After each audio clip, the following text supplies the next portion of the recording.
కాకినాడ జిల్లా కెర్లంపూడి మండలం రమణయ్యపేటలో గణపతి నవరాత్రి మహోత్సవాల్లో భాగంగా దొడ్డి ముసలయ్య ఇంటి సమీపంలో వెలిసిన బాల వినాయకుని మండపం దగ్గర కమిటీ సభ్యులు భారీ అన్నదాన కార్యక్రమాన్ని ఏర్పాటు చేశారు. గ్రామ ప్రజలు సహాయ సహకారాలతో పాటు కమిటీ సభ్యుల్లో కొంతమంది ఐటమ్స్ రూపంలో విరాళాలు అందించి అన్నదాన కార్యక్రమాన్ని సహకరించారు. కమిటీ సభ్యులు అన్నప్రసాదం స్వీకరించడానికి ఇచ్చిన భక్తులకు ఎటువంటి లోటుపాట్లు లేకుండా తగిన ఏర్పాట్లు చేయగా గ్రామంలో ఉన్న ముఖ్య నాయకులు విచ్చేసి బాల వినాయకుడిని దర్శించుకుని స్వామివారి తీర్థ ప్రసాదాలు స్వీకరించారు.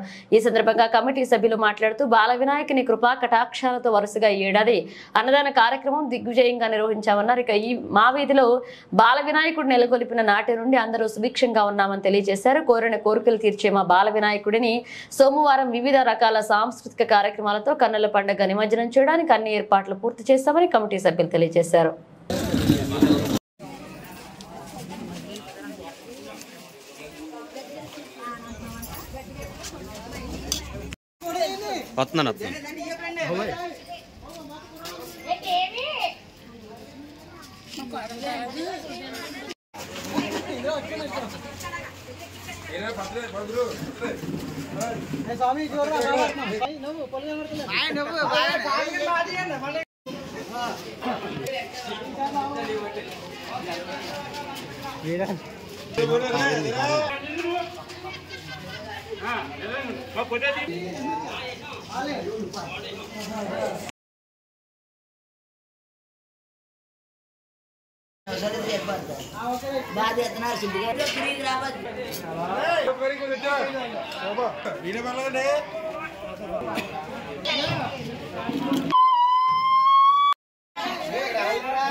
ओम समस्त